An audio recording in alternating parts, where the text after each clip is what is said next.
Wah, menyusul nih Bu Neneng. Ini Bapak Ruk.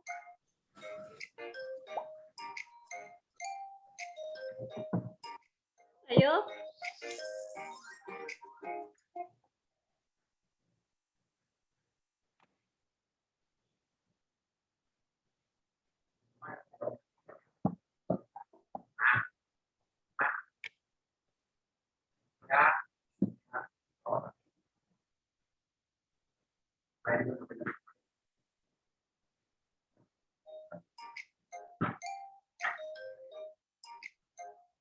Ibu Heni, Bapak Yoga sekarang urutan pertama ya.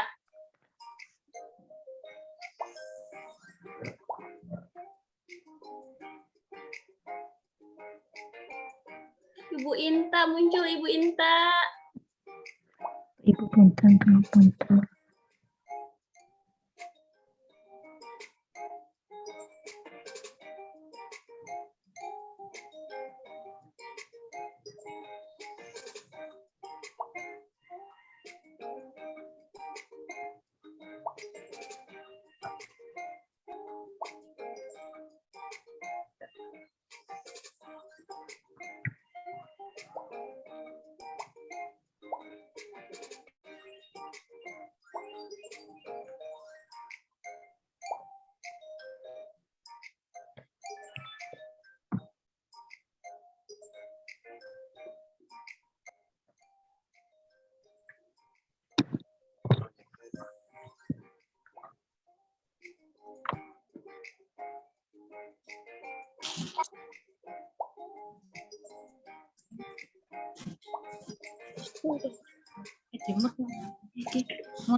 Biasanya kalau kuisis pada seneng nih.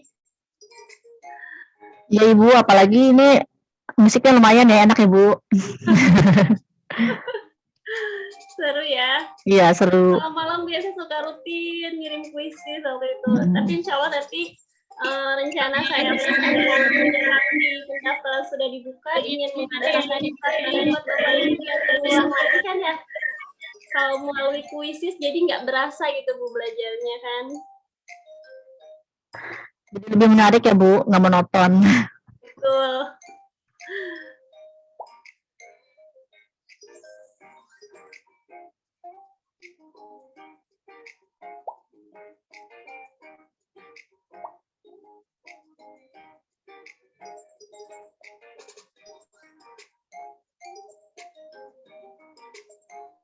Ibu Heni masih bertahan posisi 1.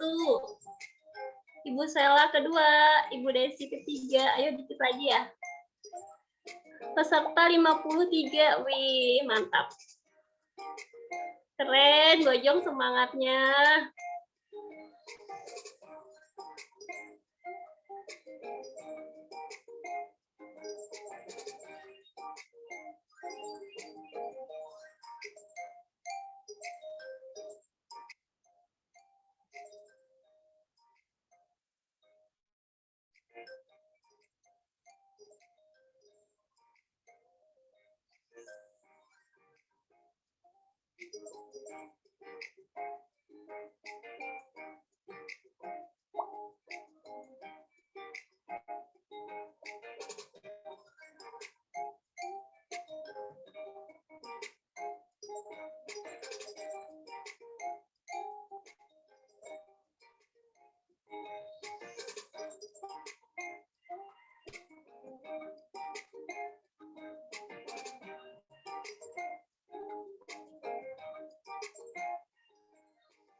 sampai pukul 14.05 ya, 6 menit lagi. Nanti DM aja sama saya, karena kan kita waktunya terbatas ya. Nanti sambil setelah ini kita bahas.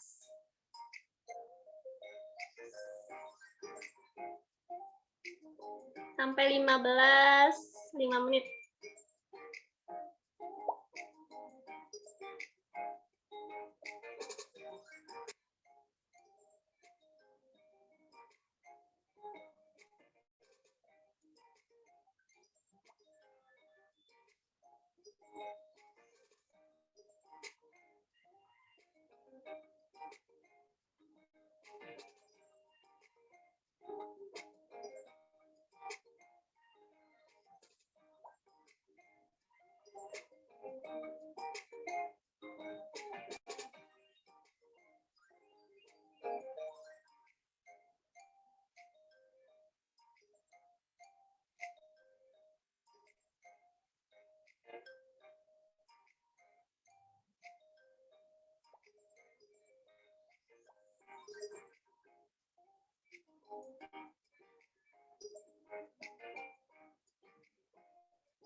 Bu Heni selesai posisi pertama nih.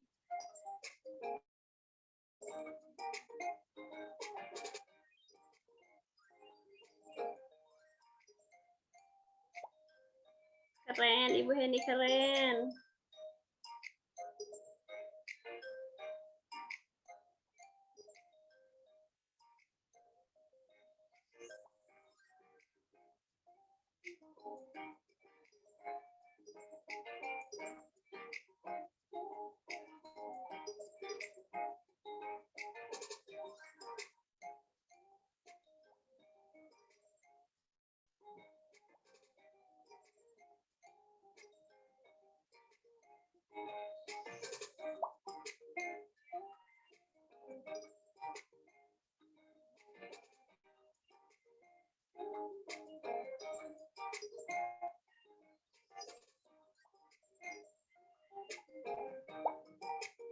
Bu masih toh naik. 3 menit lagi ya.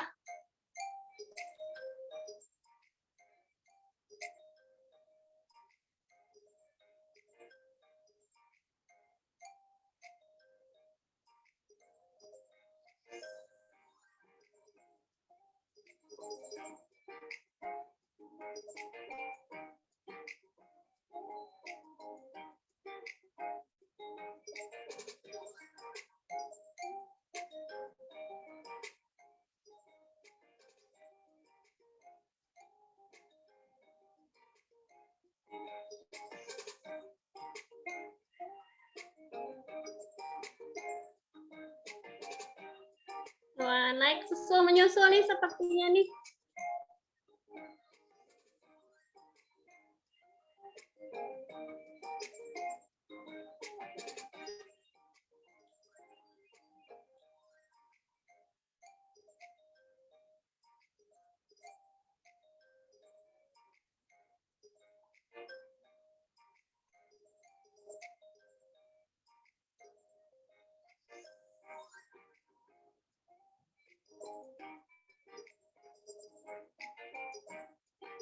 Bu Heni masih bertahan posisi pertama.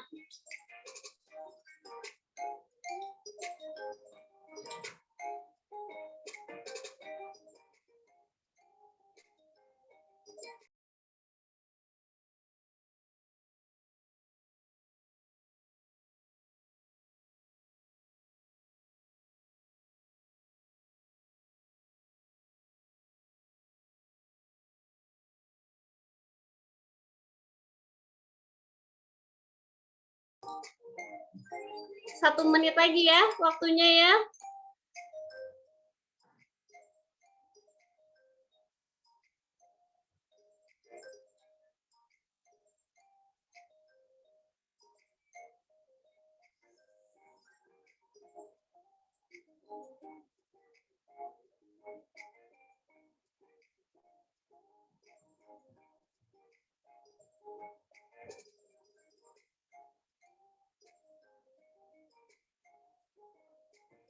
Sudah ya, Ibu ya?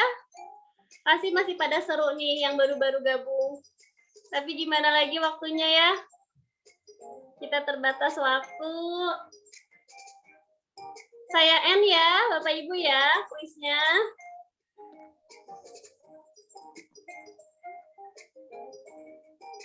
Bu Intan naik. Berdua selesai. Masih pada semangat nih. Boys, punten kasih tambahan waktu mungkin ya boys ya. Tambahin lagi ya, Tambahin ya. lagi, sayang. Oke deh, 5 menit lagi ya Bu ya. 10 menit bisa. Takutnya materinya nggak kesampai. Oke, siap. 5 menit lagi ya Bu. 5 menit ya. Ya. Yang baru gabung nih sayang banget ya.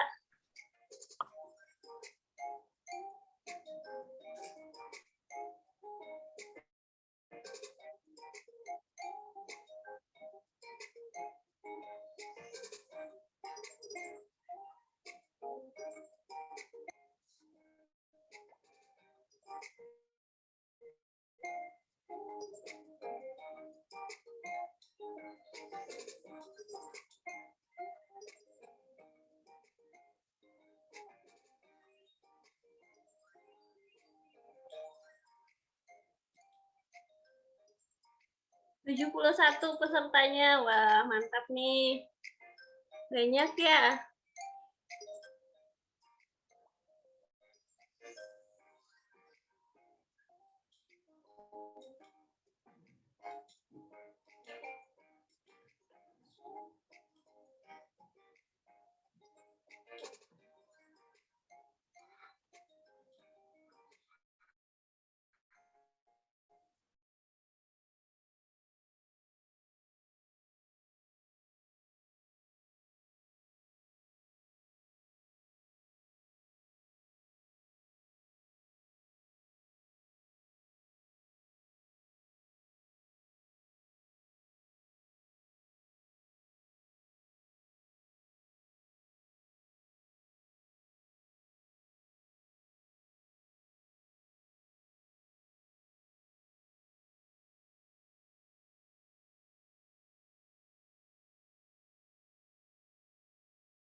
Sudah 50 orang yang selesai. 1 menit lagi ya.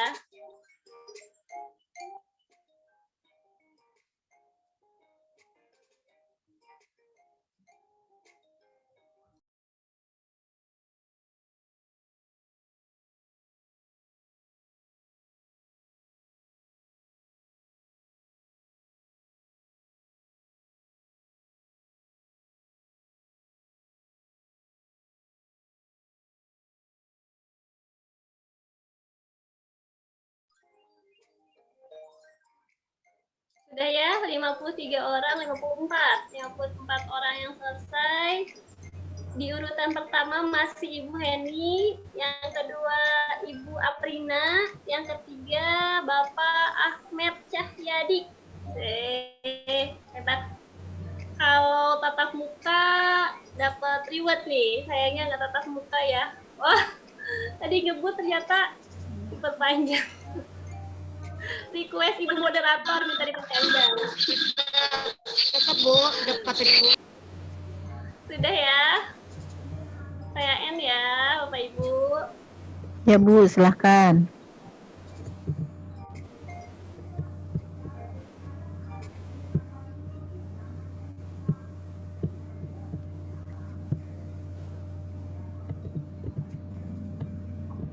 Kita SDS ya Pak? SDS apa SDS? SDS. Namanya SDS. Ya, sudah selesai. Pak SDS. Jadi juaranya Ibu Heni, ya Ibu siapa tadi? Dan yang ketiga itu Bapak ya. Bapak siapa tadi? Ahmed, Bapak Ahmed ya. Keren deh Bapak Ibu semua. Sengaja saya tidak tampilkan jawaban betulnya, karena kan kita akan bahas bersama ya, bahas bareng-bareng. Kalau misalkan menyampaikan materi itu biasanya bikin ngantuk ya Bapak Ibu ya. Jadi di sini saya lebih cenderung kita bahas soal sambil menjelaskan setiap poin dari soal-soal tersebut. Ya, jadi kita selain tahu tipe-tipe soalnya, insya Allah tahu sedikit banyaknya tentang setiap poin tersebut. Nah, sudah tampil slide-nya?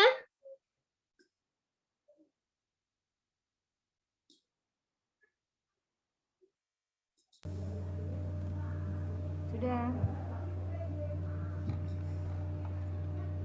Sudah terlihat ya, Ibu moderator, sudah terlihat? Ya, jelas Bu, sudah terlihat. Ya, sore ini kita mengulas tentang pedagogik bersama saya sendiri, Eis Megawati. Kita mengenal pedagogik, tapi kadang kita kurang tahu ya gitu pengertian pedagogik itu apa sih? Jadi ternyata pedagogik itu adalah salah satu kompetensi yang harus dimiliki guru dan dosen sebagai modal utama dalam menjalankan profesinya. Jadi inilah pembedaan antara kita guru dengan kegiatan atau profesi lainnya. Kalau guru itu ada pedagogik, ada 4 poin ya, ada 4 kompetensi yang harus dimiliki guru. Apa saja sih Bapak Ibu? Yang pertama, ada yang namanya kompetensi profesional, kompetensi pedagogi, kompetensi sosial, dan kompetensi kepribadian. Nanti Bapak Ibu boleh deh biar saya kesannya tidak ngomong sendiri, ada yang dibuka gitu ininya apa namanya mood suaranya, jadi bisa tanya jawab gitu kan enak ya. Ini adalah definisi dari pedagogik. Tertuang juga pada Undang-Undang Nomor 14. Diingat-ingat ya, Bapak Ibu ya. Ada di Undang-Undang Nomor 14 tahun 2005 tentang guru dan dosen yang mengemukakan bahwa kompetensi pedagogik adalah kemampuan mengelola pembelajaran peserta didik yang merupakan tugas kita yang paling utama sebagai guru. Kita lanjut ya. Nanti slide-nya saya bagikan. Fungsinya untuk apa? Yang pertama, untuk memahami fenomena pendidikan, situasi pendidikan secara sistematis. Pendidikan yang terus berkembang membuat kita sebagai guru tidak berhenti sampai di sini. Jadi, terus belajar dan terus mengikuti perkembangan pendidikan. Yang kedua, untuk memberikan petunjuk tentang apa yang seharusnya dilakukan oleh pendidik. Ya, tentu saja. Jadi di sini kita diberitahu atau diarahkan bagaimana sih seyogianya kita seorang guru memperlakukan peserta didik kita. Yang ketiga, menghindari terjadi kesalahan dalam praktik pendidikan, yaitu kesalahan konseptual, teknis, dan kekeliruan yang bersumber dari kepribadian pendidik. Yang keempat, mengenal diri sendiri dan melakukan koreksi. Jadi pedagogik juga sebagai evaluasi kemampuan diri sendiri. Itu fungsinya. Selanjutnya,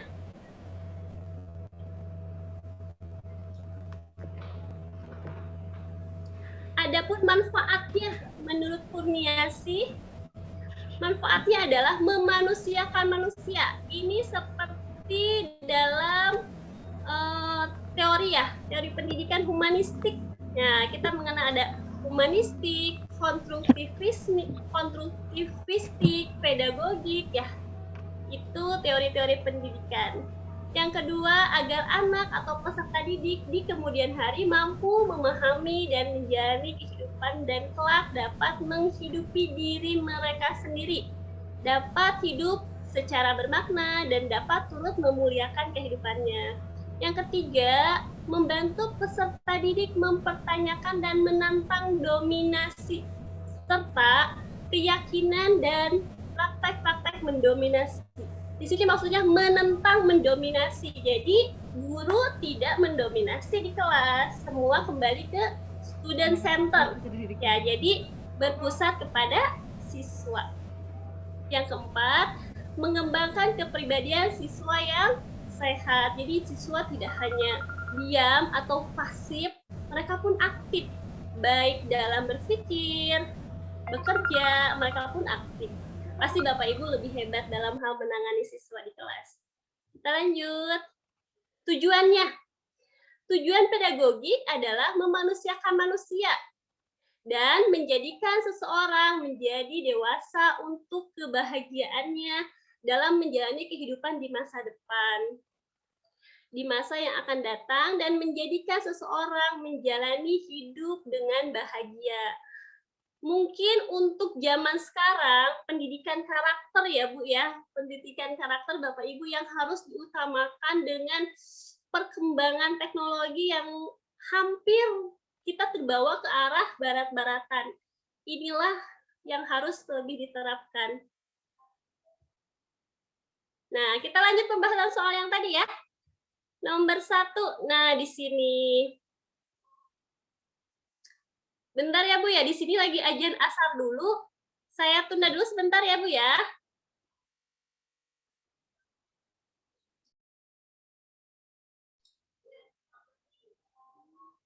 Nanti selesai ajan saya lanjut lagi sebentar ya.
Bapak Ibu, mohon maaf Ibu Eis terpental keluar dari Zoom. Beliau akan masuk lagi, sedang downloading, mohon ditunggu ya.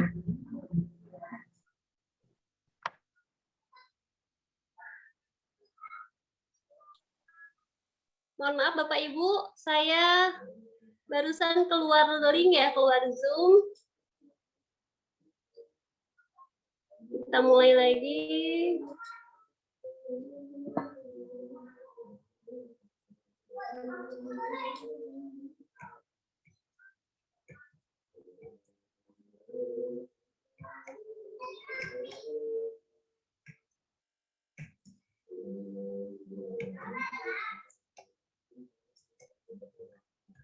Ya, nomor 1. Pada rancangan pembelajaran terdapat contoh kompetensi dasar, yaitu mengidentifikasi jenis, sifat, dan fungsi bahan alam dari tanaman untuk produk karya seni rupa dan kriya atau kerajinan tangan ya. Maka rumusan indikator yang bisa dikembangkan guru pada tingkat kognitif mencipta C6. Ya, masih ingat Bapak Ibu? Ada level kognitif yang digagas oleh Bloom dan direvisi oleh Anderson. Itu ada 6. Yang paling tinggi itu C6. Biasa kalau misalkan soal-soal HOTS itu kan terdiri dari C5, C4, C5, C6 ya. Yang mana nih? Yang A, mengelompokkan bahan alam dari tanaman pandan. Kalau misalkan soal banyak seperti ini, pengalaman saya waktu ikut SKD itu, langsung aja yang titik pokoknya. Ini kan intinya ini kata kuncinya itu rumusan indikator, berarti level kognitifnya yang kita cari. Mengelompokkan, menyebutkan, langsung baca saja awal-awalnya. Jadi kata kerjanya apa? Mengelompokkan, menyebutkan, menjelaskan, membedakan, atau membuat. Nah, kita baca saja awalnya, menghemat waktu ya, Bapak Ibu, dibanding kita harus baca semua. Karena yang ditanyakan di sini yaitu level kognitif C6. C6 itu yaitu mencipta atau membuat suatu karya. Yang mana? Yang E. Nah, di sini ada 6 tingkatan. Yang pertama pengetahuan. Jadi siswa hanya mengetahui saja C1. Sudah dia tahu, kalau saya ngapalinnya gitu, yang pertama C1. Anak pertama tahu. Sudah tahu, dia mulai paham. Naik ke tingkat C2, dia mulai paham. Sudah paham, dia mencoba mengaplikasikannya. Ya, atau menerapkannya dalam sebuah tugas. Yang ketiga, yang keempat selanjutnya, dia mulai menganalisis. Setelah bisa menganalisis, seperti kita guru menganalisis kan ya, lalu yang kelima dia mulai mengevaluasi tingkatannya itu dan sudah pandai mengevaluasi benar atau salahnya, lalu dia bisa berhasil membuat sebuah karya. Itu tingkatannya, taksonomi Bloom.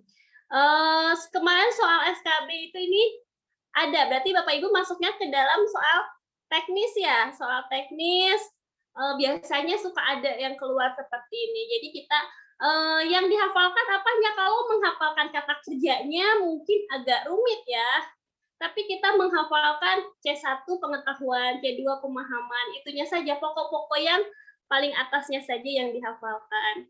Yang ketiga, aplikasi. Yang keempat, analisis. Kelimanya, evaluasi. Dan keenamnya, berkreasi atau membuat sebuah karya. Kita lanjutkan. Soal nomor 2. Pada sebuah RPP, tertulis contoh rumusan indikator kompetensi, yaitu menjelaskan kondisi operasi sistem dan komponen perangkat keras. Jika seorang pendidik akan menyusun menjadi tujuan pembelajaran, maka rumusan yang tepat adalah, coba Bapak Ibu mungkin ada yang tahu, bisa dibuka mikrofonnya. Ketika kita menyusun tujuan, apa yang perlu diperhatikan? Ada 4 macam. Mungkin ada yang bisa. ABCD, Bu. Iya, betul. A-nya? audience, Ya, atau kita behavior, peserta didik ya. ya, Ya, betul, behavior. condition, Ya, degree, condition dan degree. degree, betul. Hebat, pasti udah ahli semua bikin RWP. Jadi di sini jawabannya yang betul yang mana? Yang ada kondisinya. A kayaknya. Ingat ada degree-nya nih, ada degree-nya. B, Bu, B. Jawabannya B. Ya, coba lihat yang B ya. Coba kata Bapak Ibu yang B. B, setelah melaksanakan proses pembelajaran dan menggali informasi, ini termasuk apa Bapak Ibu? Kondisinya ya, melaksanakan pembelajaran dengan menggali informasi melalui diskusi. Ini kondisinya. Condition ya? Siswa dapat menjelaskan kondisi operasi sistem. Ini berarti behaviornya yang harus siswa miliki. Ya. Siswa di sini berarti audiensnya ya, peserta didik ya, audiens. Degree-nya secara benar. Kita lihat cek jawabannya. Betul sekali ya. Sudah hafal pasti di luar kepala, pasti selalu ada. Ya betul, awalnya digagas oleh Dick dan Charey tahun 1990. Ada perilaku, behavior, kondisi, dan degree. Kemudian ditambahkan dengan komponen audiens. Jadi audiensnya ada, awalnya audiensnya tidak ada, tapi karena kita berperan dengan peserta didik, otomatis harus ada audiens. Makanya jadi A, B, C, D. Ya, lanjut lagi. Nah ini, pada saat menyusun perencanaan pembelajaran pokok materi tentang unggas, seorang guru merumuskan tujuan pembelajaran agar siswa dapat mendefinisikan hewan unggas, mengelompokkan dan membedakan jenis-jenis unggas. Adapun pilihan strategi pembelajaran untuk menjelaskan materi kepada siswa tersebut, yaitu strategi deduktif. Mendasarkan tujuan dan strategi pembelajaran tersebut mencerminkan ragam pengetahuan yang jenisnya apa nih Bapak Ibu nih? Di sini kata kuncinya yaitu mendefinisikan. Nah, jenisnya itu siswanya kan diminta mendefinisikan hewan. Ya, berarti masuknya fakta, prosedur, keterampilan, konsep atau prinsip ya? Konsep, iya betul, lebih ke konsep. Ada jawaban lain? Konsep ya?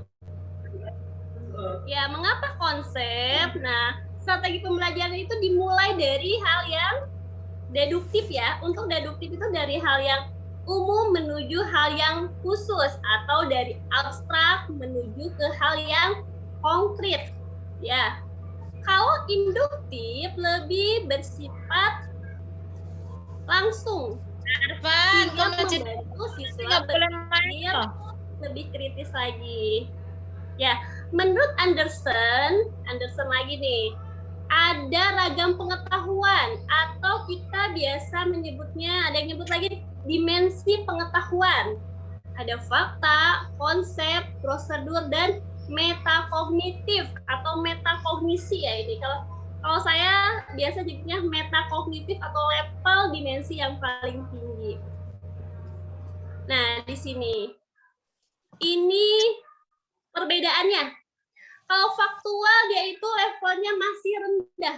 Masih hanya mengenal elemen-elemen yang memiliki cirinya sendiri. Misalkan dia mengenal abjad. Seperti itu faktual. Kalau konsep sudah mulai kompleks, sudah mulai terorganisir. Seperti yang tadi mendefinisikan, itu sudah termasuk dalam konsep. Ya udah mulai levelnya naik lagi. Kalau di level kognitif nih, masuknya ke C2 dan C3 konseptual itu. Kalau prosedural, dia sudah pandai menganalisis dan sudah pandai mengevaluasi. Ya, dalam pengetahuan sudah pandai lagi. Ya, kalau metakognitif itu lebih ke penerapannya. Sudah bisa membedakan benar salahnya, sudah bisa menghasilkan karya. Itu masuk level metakognitif yang paling tinggi. Yang mendasar hanya mengenal fakta aja atau simbol-simbol abjad kayak gitu, itu faktual. Kalau sudah belajar mendefinisikan, belajar mengkategorikan, itu sudah konseptual ya, dimensi pengetahuannya. Kalau misalkan sudah melakukan sesuatu atau menganalisis sesuatu, menganalisis sebuah karya gitu, atau misalkan sebuah soal, sebuah masalah. Nah, itu sudah masuk ke dalam prosedural. Dan yang terakhir ini dia sudah bisa mencipta atau berkarya, disebutnya metakognitif. Lanjut lagi ya. Bapak Ibu guru hebat, kalau misalkan ada yang mau ditanyakan atau misalkan yang tidak sesuai dengan yang saya sampaikan, boleh raise hand atau sampaikan saja ya.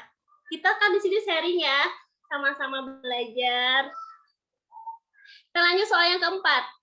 Perencanaan pembelajaran yang menekankan pada proses keterlibatan peserta didik secara penuh untuk dapat menemukan materi yang dipelajari dan dihubungkan dengan situasi kehidupan sehari-hari, sehingga mendorong peserta didik dapat menerapkan dalam kehidupan mereka. Pilihan strategi pembelajaran yang tepat adalah apa nih Bapak Ibu nih? Strategi pembelajaran, apakah kooperatif, inquiry? Di sini kata kuncinya apa nih Bapak Ibu dari soal ini? Discovery, Bu, menemukan. Bukan. Discovery boleh. Ada yang lain? Di sini ada kata kunci kehidupan sehari-hari. Problem solving. Dan dihubungkan dengan situasi kehidupan sehari-hari. Apa nih? Kalau sehari-hari, kehidupan sehari-hari? Problem solving. Discovery atau kontekstual? Kontekstual. Yo, kita lanjut ya. Daripada penasaran dalam kehidupan sehari-hari. Nah, ternyata kontekstual. Kenapa tidak problem solving? Ya, tadi yang ada yang benar ya. Kenapa tidak problem solving? Karena problem solving itu ada identifikasi masalah dulu. Ya, kalau berhubungan dengan hal sehari-hari, kata kuncinya sehari-hari, itu pasti kontekstual. Kalau misalkan dengan masalah, itu pasti problem solving, kata kuncinya biasanya. Kalau sudah ada stimulus dulu, baru identifikasi masalah, nah itu larinya ke discovery learning. Bedanya apa dengan inquiry? Kalau inquiry itu ada hipotesis dulu. Ya, hampir sama sebetulnya, hampir sama perbedaannya. Cuman kalau problem solving itu gurunya menyajikan masalah dulu. Masalahnya tidak perlu kehidupan sehari-hari, apapun masalahnya di luar itu juga bisa. Seperti itu. Kalau misalkan sintak discovery learning apa? Adanya rangsangan dulu. Ada rangsangan dari guru mengajak siswa untuk mengumpulkan data atau mengidentifikasi masalah. Di sini biasanya masalahnya kalau discovery itu lebih dari satu, beberapa masalah nanti diidentifikasi sama siswanya. Kalau inquiry itu yang paling membedakan sangat mendasar, untuk awalnya hampir sama, berorientasi pada masalah. Yang membedakan itu ada hipotesis, dugaan sementara. Kalau yang lain tidak ada hipotesis. Kalau inquiry ada hipotesisnya. Seperti itu ya Bapak Ibu ya. Nah, yang kelima, saat merancang pembelajaran, seorang guru ingin menyederhanakan konsep, prinsip, hukum yang kompleks, sehingga dapat memperjelas penyajian pesan secara tertulis. Media apa yang paling tepat? Coba apa nih Bapak Ibu? Bagan. Iya, sip, mantap. Kalau apa kayak gimana sih contohnya? Ke masjid sholat di sini. Kalau apa itu biasanya kelas rendah atau pakai gambar gitu ya. Susunan-susunan, abjad itu kelas rendah. Flip chart.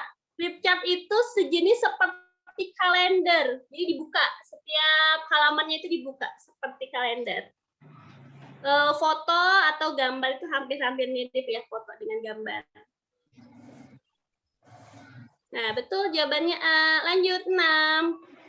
Seorang guru merancang evaluasi dengan mendasarkan pada indikator dan tujuan pembelajaran yang sudah ditentukan di SPP. Evaluasi tersebut dimaksud untuk menentukan hasil. Nih kata kuncinya, menentukan hasil dan kemajuan belajar siswa. Maka jenis evaluasinya yang paling tepat apa ya? A. Evaluasi formatif. B.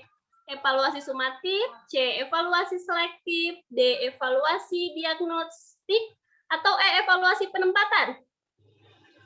Apa Bapak Ibu? Sumatif katanya Bu. Sumatif ya. Ya, nggak apa-apa, formatif. Ya, terus ada lagi yang lain. Boleh. C ya. Apa Bu? B, Kalau Bu, D. D. B, Diagnostik. sumatif ya. D, Kalau diagnostik. menentukan hasil kemajuan belajar biasanya saat selesai setiap hari atau pas mau semesteran hasil kemajuan belajar biasanya. Kemajuan belajar. Saat mau hasil kemajuan belajar. Ada kita kan sering melakukan evaluasi itu banyak jenisnya. Ada yang dilakukan setiap selesai pembelajaran, ada yang dilakukan setelah selesai subtema atau KD yang disebut ulangan harian ya.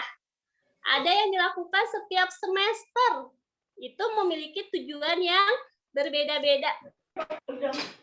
Kalau misalkan setiap hari itu disebut evaluasi harian.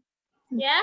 Kalau misalkan formatif itu setiap KD atau setiap subtema. Kalau untuk kelas rendah subtema itu disebutnya ulangan harian, itu namanya formatif. Yang selanjutnya yaitu sumatif. Sumatif itu dilaksanakan setelah beberapa bulan atau biasanya kita nyebutnya ulangan semester atau ulangan akhir tahun. Tujuannya untuk apa? Untuk melihat hasil kemajuan belajar siswa. Karena hasil kemajuan belajar siswa tidak bisa dilihat dari satu kompetensi saja. Jadi harus berkesinambungan untuk melihat hasil kemajuan siswa. Makanya kita gunakan tes sumatif.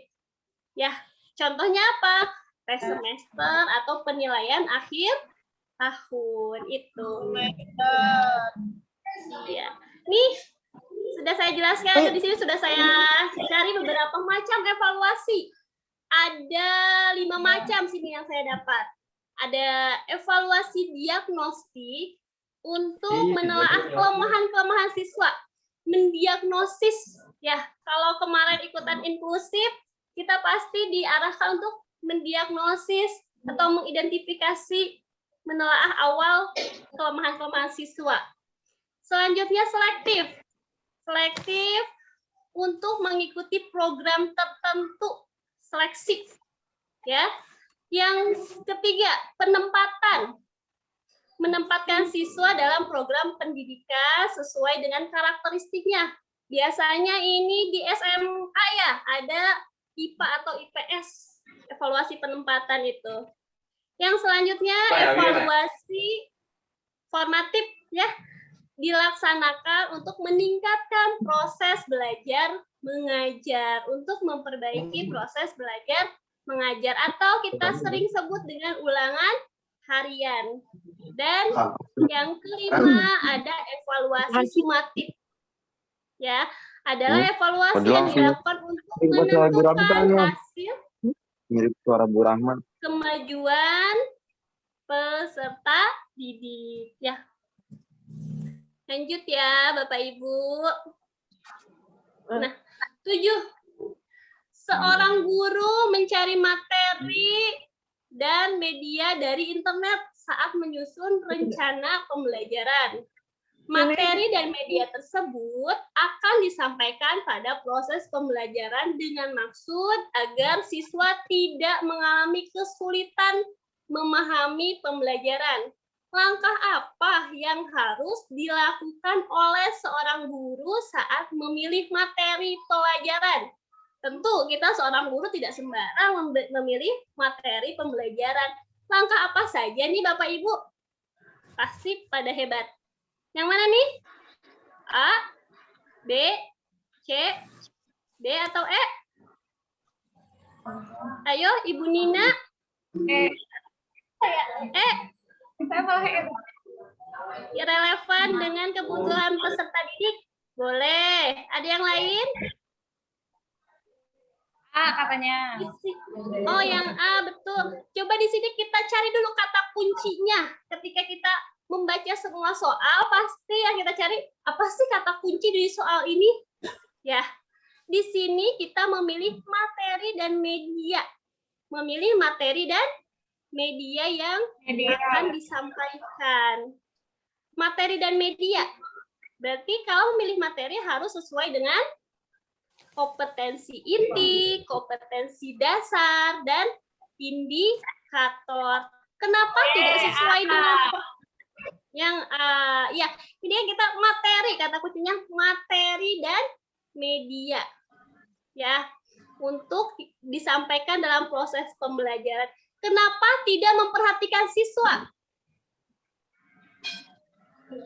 Ya, memperhatikan siswa kita ambil saat menyusun langkah-langkah RPP-nya, metode-metodenya. Baru itu kita harus memperhatikan potensi siswa, karakteristik siswanya sendiri, kemampuan karakteristik daerahnya, itu baru kita harus sesuaikan. Tapi kalau untuk ruang lingkup materinya saja, itu harus sesuai dengan indikator, KD, dan kompetensi inti.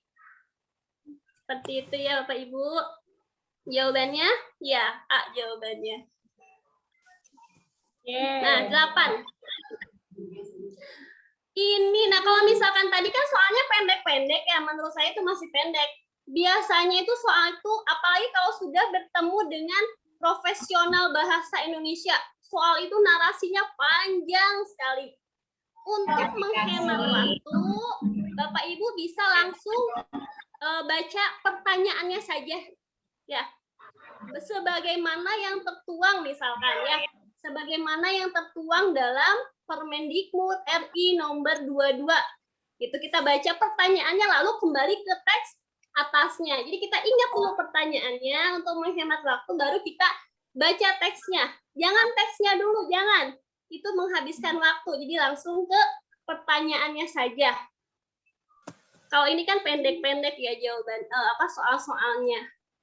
Dengan mencermati silabus, seorang guru akan merancang RPP sebagaimana yang tertuang dalam Permendikbud.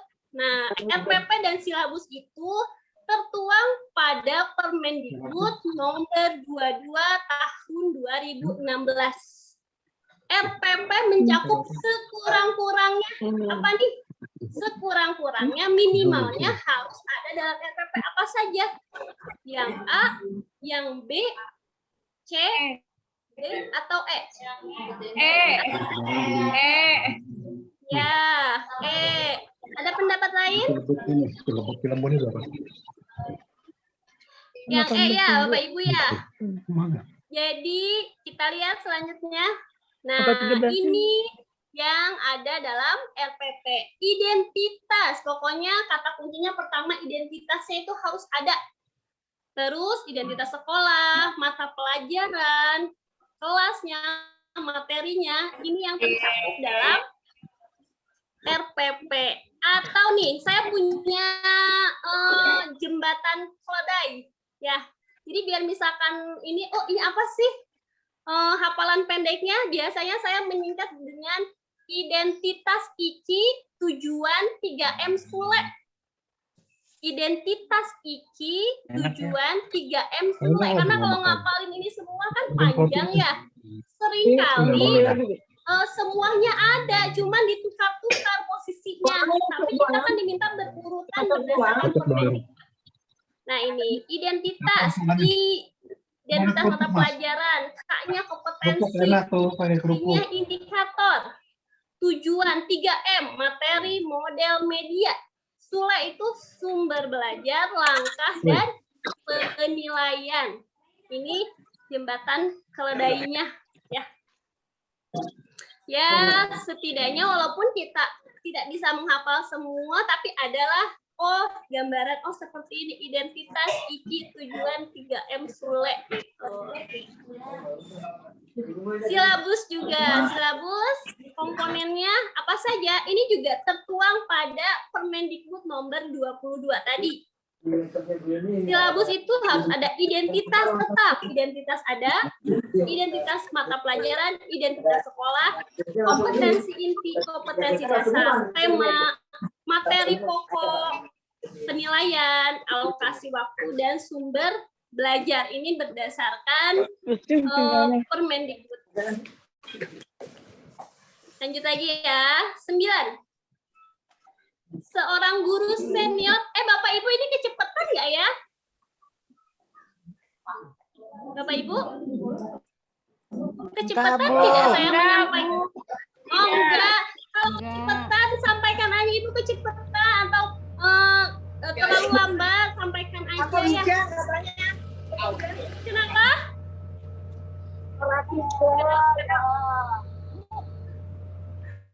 Lanjut ya. Ya, boleh nanti di chat, kolom chat pertanyaannya. Oh, tidak, Bu. Ya, alhamdulillah. Lanjut lagi ya, 9. Itu pembekalan. Seorang guru senior mengajar siswanya dengan metode diskusi dan menggunakan media gambar yang sudah berlangsung dari tahun ke tahun. Seperti siapa nih? Diskusi gambar tiap tahun itu aja medianya. Pada awal semester baru 2019, siswa di kelas tersebut diketahui 70% memiliki preferensi belajar kinestetik. Kalau kinestetik berarti itu anaknya tidak mau diam ya, aktif. Tanggal 12 Juli. Sehingga mereka tidak fokus saat pembelajaran dan diskusi berlangsung. Siswa lebih senang jika mengerjakan tugas yang diberikan oleh guru dari kasus Dari kasus tersebut, strategi pembelajaran yang paling tepat yang dipilih guru yang mana? Anaknya 70% kinestetik, berarti lebih cocok kepada di sini yang terakhir, yang mana Bu?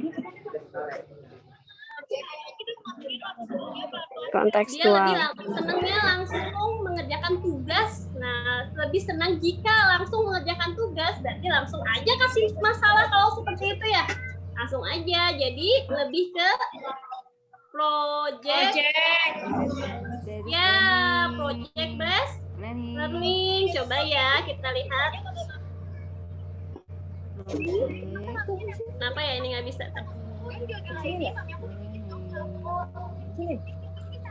Wah, next-nya. Nah, ya, lebih ke project based learning. Karena anaknya ini kinestetik, kasih aja project atau kasih aja sebuah karya yang kita membuatkan project ini apa gitu ya. Jadi anak kan lebih bereksperimen, lebih berekspresi. Kalau kooperatif aja, kerjasama aja mereka sudah jenuh. Diskusi terus jenuh ya. Jadi lebih ke project-nya. Nomor 10. Nah ini ya. Di sekolah, seorang guru menuliskan beberapa aturan seperti dilarang menginjak rumput dan mencoret-coret meja. Hal ini merupakan pembiasaan kepada peserta didik agar berkembang kecerdasan apa? menginjak rumput. Kecerdasan apa? Naturalis, kinestetis, visual spasial, verbal linguistik, atau logis matematik. Yang di luar ada tuh 5 Yang mana nih, Ibu? Ya Allah, Bundur. Ini kayak gimana sih, Bu? Ranting 1, Ibu Rodia. Mungkin Tenang aja, Pak. Iya. Spasial, Bu. Lu kecil-kecil ya, Bu. apa? Siswa Visual baru. spasial. Siswa baru mau. Walaupun Ya, kata C, sebentar. boleh. Jangan lama-lama. Coba yang lain ada. Kan aja aku habis jalan namanya. Kenapa deh? Coba ingin tahu alasannya kenapa ya Ibu Rodia ya visual spasial kenapa ya Bu? Habis rombongan di sini. Jadi Ini gimana? sekarang udah jalan ngaji dulu ya. Ini rombongannya. Kalau itu kan melihat ya. Ya. Lupa spasialnya tuh ya. Siapa itu? Yang Boleh. di bawah kan nggak yang kita pernah lewat. Spasialnya rumputnya katanya. Kalau naturalis apa ya bedanya? Deket Gibran. Nah, kita buka ya selanjutnya. Nah, ternyata termasuk kecerdasan naturalis. Akhirnya kan pada solusi. Pembedanya apa? Kalau linguistik itu menggunakan kata-kata. Linguistik itu lebih ke bahasa, berbicara, lisan, baik tulisannya itu kecerdasan linguistik. Kalau logika matematika sudah jelas. Kecerdasan kinestetik pasti tentang gerak, ya. Nah, ini spasial itu apa? Kemampuan menerjemahkan pikiran atau visualnya spasial. Visualnya apa yang dilihatnya, ya, mempunyai daya imajinasi secara tepat, itu spasial visual. Kecerdasan musikal, ini jelas ya, pasti musik dengan irama, dengan nada. Kecerdasan naturalis itu kemampuan mengenali alam sekitar. Tadi kan tidak boleh menginjak rumput ya. Berarti kecerdasan naturalis atau kepedulian terhadap alam sekitar sebagai makhluk ciptaan Tuhan. Selanjutnya, kecerdasan interpersonal. Inter itu berarti bekerja sama atau dengan sosial, dengan lingkungan. Interpersonal. Kalau intra, ada inter, ada intra. Inter itu dengan lingkungan, kalau intra itu dengan diri sendiri. Memotivasi diri, menyemangati diri itu intra. Intra diri sendiri. Kalau inter itu lingkungan, sosial, bekerja sama, beradaptasi dengan lingkungan, bermain, itu inter. Ya, inter dengan sosial, intra dalam diri sendiri. Itu biasanya yang tertukar-tukar itu, kalau yang lain insya Allah bisa pasti ya. Inter dan intra ini macam-macam kecerdasan. Nah, di sini saya carikan juga gambarnya tuh, ada 8 jenis kecerdasan. Musik, simbolnya musik. Kinestetik, bergerak. Smart body, body smart, body smart. Interpersonal, smart, people smart, atau dengan sesama sosial. Verbal linguistik, logic smart. Nah, ini logika matematika tadi. Natural smart, yang tadi naturalis ya.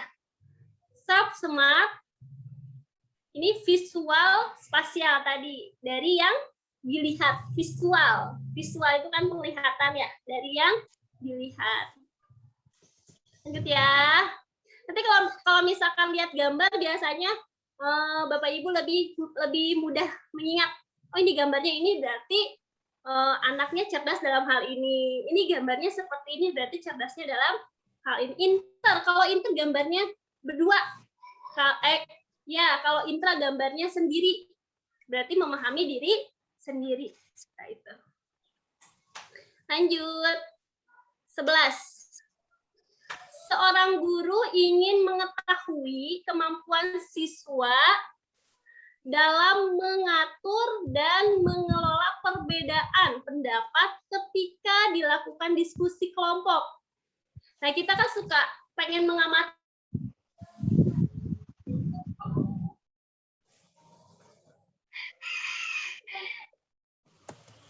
Oke. Ibunya. Penilaian apa ya? Nanti polisi yang diperoleh oleh guru adalah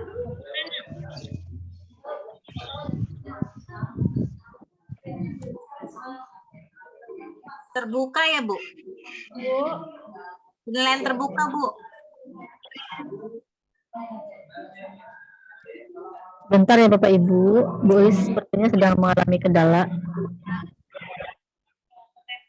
Demikianlah.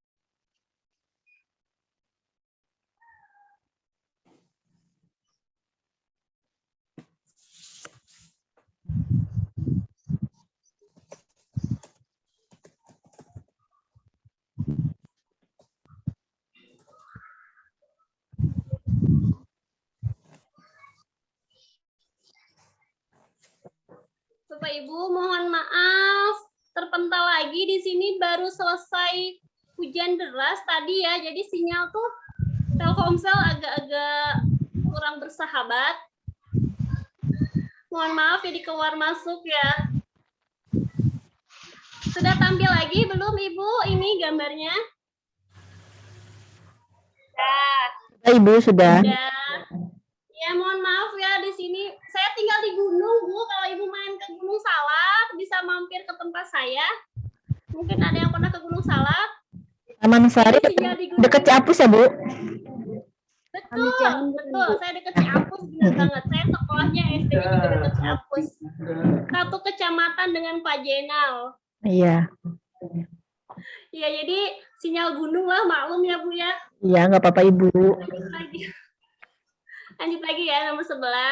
Iya, Karena ini ada kegiatan lagi, jadi nggak bisa lebih dari jam 4 lewat banget ya. Mohon maaf Ibu, udah jam 4 ini. Saya selesaikan dulu ini sampai 15 soal. Nanti mohon maaf saya tidak bisa lanjut 1,5 jam karena tadi kan terlambat ya memulainya. Saya ada kegiatan lagi setelah ini. Bentar ya Bu ya. 11 deh kita lanjut ya. Ini gurunya ingin mengetahui kemampuan siswa dalam mengatur dan mengelola perbedaan. Guru tersebut membuat lembar daftar cek atau checklist dalam bentuk skala yang harus diisikan oleh siswa untuk menilai teman kelompoknya. Jenis penilaian otentik holistik yang dapat dipilih oleh guru tersebut adalah apa ya? Di sini untuk mengetahui kemampuan siswa kata kuncinya. Mengetahui kemampuan siswa berarti penilaiannya lebih cocok yang mana? Yang A. A, betul banget. Karena kan kemampuan ya, kalau kemampuan cenderung kepada kinerjanya. Jadi yang A, kinerja dari peserta didik itu sendiri. Walaupun dinilainya oleh temannya, pasti kita yang kita nilai itu bentuk kinerjanya. Kalau penilaian proyek berarti pada hasil produknya, hasil karyanya. Penilaian portofolio, kumpulan dari hasil siswa ya, karya-karya siswa. Penilaian terbuka yang transparan, yang dapat diketahui oleh banyak orang. Ada juga penilaian diri atau untuk diri sendiri. Mana ini selanjutnya?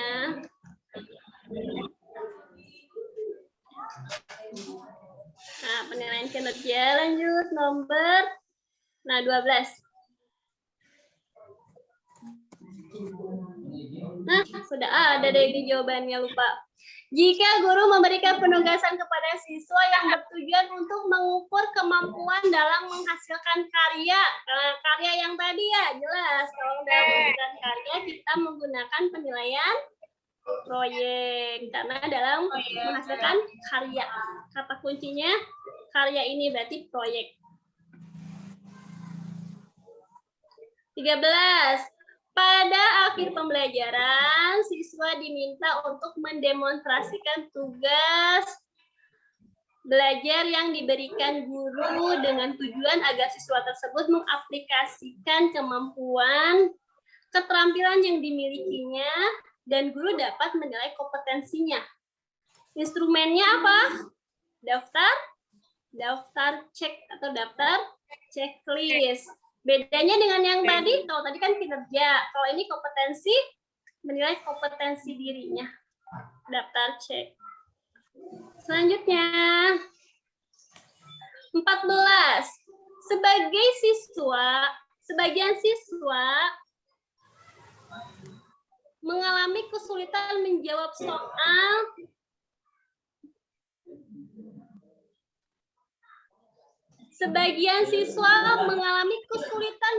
soal tes pilihan ganda yang disusun oleh guru. Hal tersebut disebabkan materi dalam soal sebagian belum dipelajari oleh siswa karena materi tersebut seharusnya diberikan pada pertemuan berikutnya. Seringkali kita begitu ya, kunaon atuh gurunya ya, ngasih materi yang belum dipelajari. Hal ini seharusnya dilakukan guru dalam menyusun soal tes pilihan ganda. Berarti kita harus apa? Soal harus sesuai dengan indikator. Betul. Sesuai dengan indikator. Jangan sampai belum dipelajari tapi soal sudah keluar. Biasanya itu pas ini ulangan semesteran. Wah, belum dipelajari, belum nyampe sini, kenapa soalnya sudah keluar tengah semester ya? Seringkali seperti itu. Jadi kita harus sesuai dengan indikator yang sudah disampaikan. Betul sekali, Ibu. Nih, langkah-langkahnya apa? Yang pertama, pilih materi atau topik yang tepat untuk diangkat menjadi bahan ujian. Yang kedua, tentukan dari materi atau topik terpilih tersebut bagaimana yang tepat untuk dijadikan soal dengan bentuk pilihan ganda dan benar salah atau isian. Selanjutnya buat kisi-kisi nih. Jangan soal dulu baru kisi-kisi. Itu pengalaman siapa? Biasa dibuat dulu soalnya. Sudah soalnya dibuat, baru deh diminta kisi-kisi sama penyusun soal. Kisi-kisinya mana? Baru dibuat. Jadi harusnya kisi-kisi terlebih dahulu, baru kita membuat soal. Tulis soal mengacu pada indikator tentu saja ya yang dituangkan pada kisi-kisi. Terus jangan lupa tulis juga kunci jawaban dan pedoman penskoran. Selanjutnya penelaahan dan perakitan soal beserta kunci jawaban atau pedoman penskorannya. Jadi harus satu paket lengkap. Mungkin Bapak Ibu tim penulis soal pasti sudah hafal dengan langkah-langkah ini. Lanjut soal terakhir. Oh, ini masih ada ternyata. Nah, di sini biasanya nih yang sering keluar itu soal-soal itu kita harus memperhatikan apa saja? Materi, konstruksi, atau dan bahasa. Tiga elemen. Kalau disingkat atau jembatan keledai saya ini biasanya menyebutnya makbaha. Materi, maknya materi, kaknya konstruksi, baknya bahasa. Materi. Yang pertama materi. Materinya harus apa? Materinya harus sesuai dengan indikator.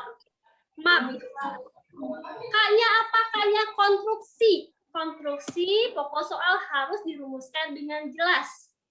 Susunannya harus jelas, rumusannya harus jelas, pilihan jawabannya harus homogen, sejenis, jangan terlalu menonjol. Ini berarti benar-benar salah, menonjol perbedaannya, jangan. Atau ini benar-benar benar, jawaban benarnya menonjol perbedaannya, itu tidak boleh. Konstruksinya Yang ketiga,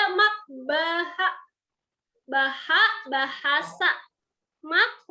Bahasanya harus sesuai dengan kaidah yang telah disempurnakan atau KYD dengan penulisan yang baik dan benar yang mudah dimengerti oleh peserta didik. Ya, itu juga konstruksi soal. Materi, konstruksi, dan bahasa. Terakhir, soal 15. Hasil penilaian akhir yang dilakukan oleh guru diketahui beberapa siswa telah memenuhi ketuntasan belajar. Dan ada juga siswa yang belum memenuhi kriteria ketuntasan belajar. Mendasar pada kasus tersebut, guru dapat melakukan tindak lanjut hasil penilaian yang dapat dimanfaatkan untuk beberapa hal. Berikut merupakan manfaat hasil penilaian oleh guru, kecuali. Berarti yang bukan manfaat hasil penilaian itu apa? Kecuali A, sebagai memperbaiki program, atau B, menyelenggarakan program Dek, remedial. mengadministrasikan hasil penilaian, Dek. Ya, betul, Bu. Mengadministrasi hasil penilaian, karena ini kecuali ya, Bu ya. Semua dapat dimanfaatkan oleh guru. Tentu yang pertama untuk memperbaiki program kita. Ya, yang kedua untuk remedial.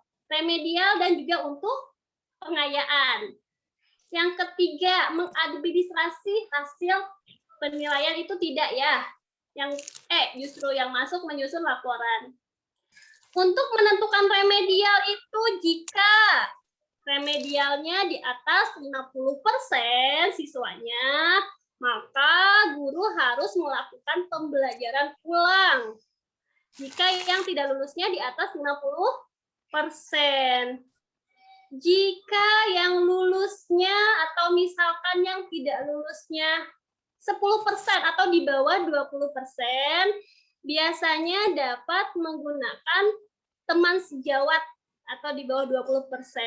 Itu menggunakan teman sejawat. Jadi teman-temannya yang sudah lulus bisa membantu pembelajaran. Itu kategorinya. Di bawah 20% menggunakan teman sejawat remedialnya.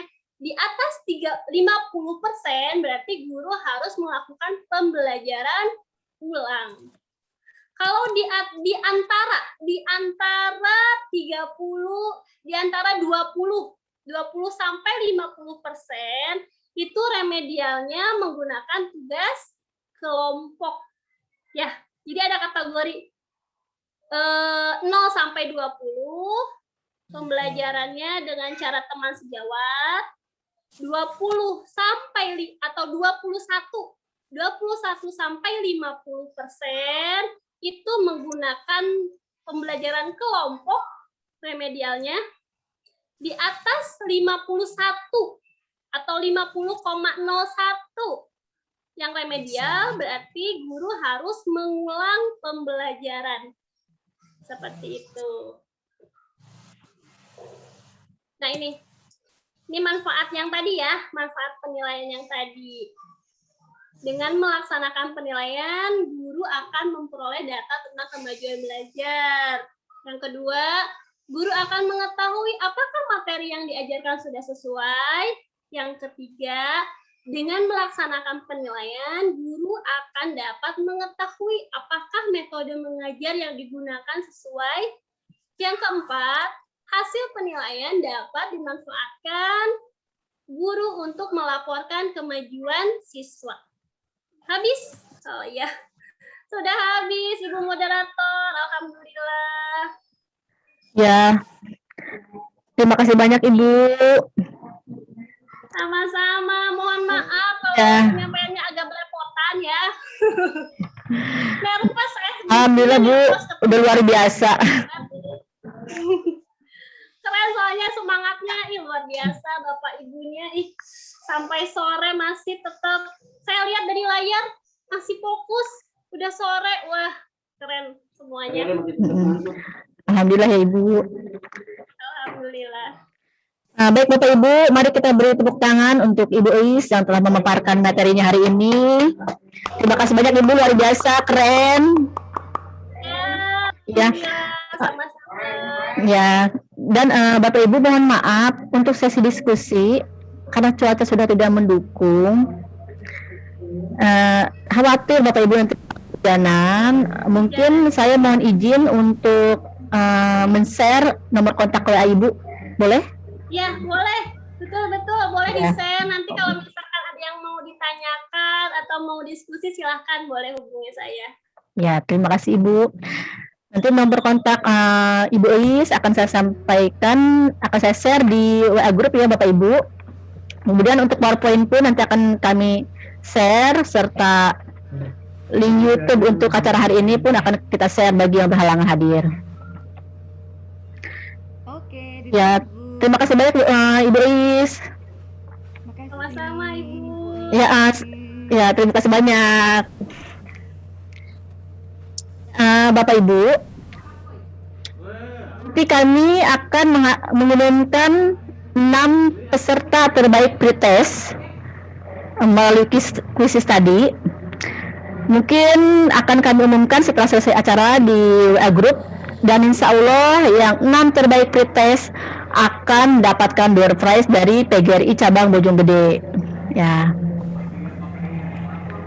Kira-kira siapa ya?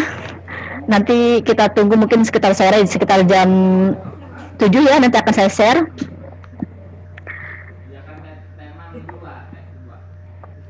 Bapak Ibu hadirin yang berbahagia, alhamdulillah rangkaian materi kita hari ini sudah selesai. Walaupun tadi penuh dengan gangguan ya, gangguan link berganti, kendala teknis, kemudian cuaca pun hari ini kurang mendukung. Kami ucapkan mohon maaf, dan kami pun ucapkan terima kasih banyak kepada narsum kita pada hari ini yang sudah berbagi ilmunya kepada kita semua. Terima kasih pula kepada peserta pembekalan tes P3K yang sudah menyimak dengan antusias. Boleh tepuk tangan untuk Bapak Ibu semuanya. Keren semuanya, tetap semangat. Kita ikhtiar bersama ya Bapak Ibu. Kita belajar dan berdoa. Tahun ini nasib baik ada di tangan kita semua. Semuanya lulus P3K. Amin amin ya rabbal alamin. Akhir kata saya Muslihat pamit undur diri. Terima kasih atas perhatiannya. Wassalamualaikum warahmatullahi wabarakatuh. Maaf atas segala kekurangannya. Kita bertemu lagi nanti di lain waktu. Ya, sama-sama. Silakan yang ingin lab.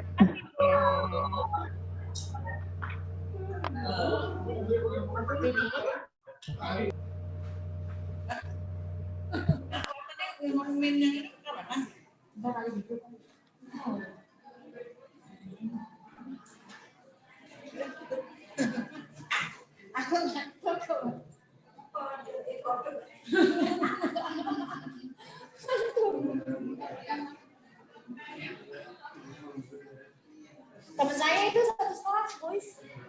Teman PPG sekolah. Baru lulus PNS kemarin. Lulus PNS-nya di sekolah sendiri. Ada tuh PNS di sekolahnya bukan kuota. Dia ikut masuk. Jadi honornya apa? Sertifikasinya dari Bu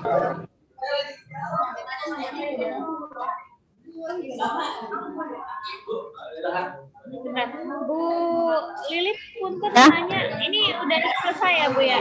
Selesai, mangga silakan yang mau lab. Silakan. Ya. Terima kasih Bu. Ya, sama-sama. Terima kasih Bu Inta, Bu Nunu sudah membantu kegiatan hari ini. Sama-sama. Sama Ibu. Terima kasih Bang Anang.